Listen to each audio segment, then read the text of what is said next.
Anthony, what broke you?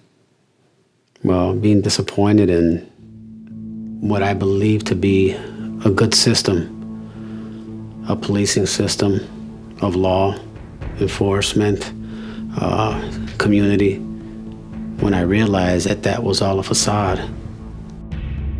Coming from the city of Chicago, it is a city that is known for its windy politics.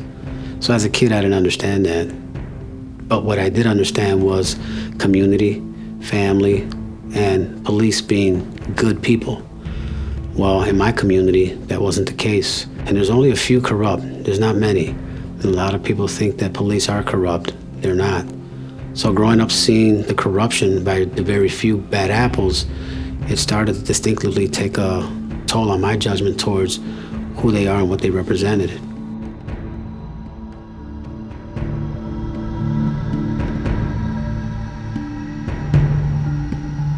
It was an encounter that I had after my brothers went through it and after seeing it in my community, of being shaken down at a young age by a particular corrupt police officer, while the others just stood by the side and turned a blind eye. Well, at the age of 13, my first encounter with this police officer was an assault. An assault simply because of who my parents were. What I later learned was a personal vendetta against my dad being a good police officer, a man of faith, and my mother being a community leader. Fast forward that, the assaults continued to happen. So did the problems between that particular officer and my family, wherein my family started to take, more official approaches to complain about him. So then that escalated with more harassment and more assaults on me every year. Falsifying stuff, and the story goes to where now I am 20 years old. I have a common law wife, 2 kids, a home, working for the city of Chicago. I'm in school. Here he comes again. One day he shows up, and he made that harassment and that abuse a permanent one that impacted not just me but my family. When he arrested me for a gang-related murder in our community where we were born and raised at the age of 20, my faith was strong and on fire for God. But then I got hit. To this day, it can be traumatizing. I don't really talk a lot about the personal side of how it affected me and my family. But there was that last day that I had trial, and I literally turned to my attorney and told him, "Get this case over with. I gotta get to work." And he looked at me and says, "You realize you're facing a death penalty?" And I turned to him and I told him, "It's impossible for them to find me guilty. I don't care. I didn't do this, so get this over with." That same day, I got found guilty. I wasn't angry at God, but I was angry at the system because I myself had a dream one day to follow in my dad's footsteps to perhaps be a cop. I loved law enforcement. I loved how they protected and served. I grew up fighting from a kid to a teenager to a young man now with the respect of being someone who wasn't going to conform to the street life, the drug selling or addictive life. I didn't. They wanted me to get a death penalty. Instead, the judge gave me 50 years. How many of those years did you serve? 23. In my mind, it was definitive that I was going to die in that place, and there was no way out. In retrospect, I realized that those first 4 years, or 4.5 years, that I was incarcerated, I was looking for justice. And what did I do? I got hooked up with what is called joining a gang. I was always sticking up for what I did since I was a child, for those who were weaker. That 4.5 years of rebellion ended up with me being a leader of the second largest gang in the entire Midwest. I was forced into that position by the leader himself, and I didn't want it. I wasn't fighting for that. And I cried, and I told him, "I don't belong here. I don't belong here." And I cried. And he hugged me, and I told him, I don't want to be here. I'm not supposed to be here. And here's what changed so much from that point on forward when he told me, God has you here for a reason. What I thought was my righteousness, my plan, and it wasn't, it was God's plan all along. So many young men and older men that were hungry for positive change, were hungry for somebody to lead them with good ideas, good leadership that builds character, and it just transitions what was a fake idea of brotherhood to a real family-oriented mindset and way of living in there. They drew to those ideas that I was fighting for.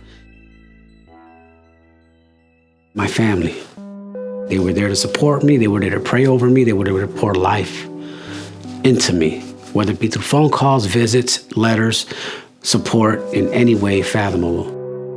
They were also broken, nonetheless. More so my mom, she ended up having a heart attack because of it. She was in a coma for almost 4 years because of it. And that was the hardest time of my entire existence. To make a long story short, she passed away in February 1st, 2005. The entire prison, including the warden, heard my cries. It's his will, not ours. And though I didn't understand it, I would later. And so I got the support of all the prisoners, of course, every culture, every race, even the staff.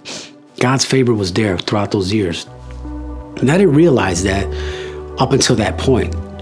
And I had a lot of officers come up to me and ask me, how am I still strong even after they knew and heard of my innocence? And all I could tell them was, only God knows why. And so I've even had a lot of officers asking me about the way to conquer their circumstances, how, advice on how to become a better dad, how to become a better husband. And then even the inmates, same thing. The guys that I was in control of used to always ask me, what is it that's different about you? And why is it you always have a positive mindset? And I didn't have a choice. At that point, I knew that there was a reason why God was doing what he was doing. I didn't understand it. I really didn't want to understand it because it was that painful. But I learned, as Proverbs 4:23 says, protect your heart above all things, for it affects everything that you do. I did that 24 hours a day, even in my sleep. There are so many steps, so many procedures within a legal system that is, sadly enough, too slow. And it comes at the cost of people's mental health, sometimes even their lives. So in my case, there was favor there. I was released early, finally. On my release, I had a lot of family and supporters there. And the first thing that I seen when I walked out those doors was pictures of my mom saying, "Welcome home." That was a victory. I had to learn how to forgive that cop. And when I did, I could feel the true deliverance of what needed to be done in order for God to fulfill his promises 100%. I don't really feel like I received justice entirely. Chances are I never will entirely, because I lost my mom. I lost a relationship with my kids. I lost a relationship with my grandkids because of that, who are now, getting to an age that they've gone 7, 8 years or even 9 years without knowing me. In my opinion, our system's not corrupt. It's just broken. Will it ever be fixed entirely? Probably not. So how do we help people to understand how to accept, how to deal with it, and not conform, but to actually bring awareness? There is a purpose, and all I want to do is continue to fulfill that purpose and teach people how to conquer their circumstances and help facilitate the understanding and the resources to people who are broken within law enforcement, that there is still a hope to build a bridge between them and community. We as a community need to see that, understand it, and really pay more attention to that and try to help our first responders to understand their identity again, or give them an identity that they never had, and just reassure them that they're there to serve and we're here to support them. And the same goes with those on the other side of the community. I've actually had an opportunity to see God's promises be fulfilled in my life, and I'm so ready to continue to march forward and fulfill my purpose for the rest of my days, however long it's going to be.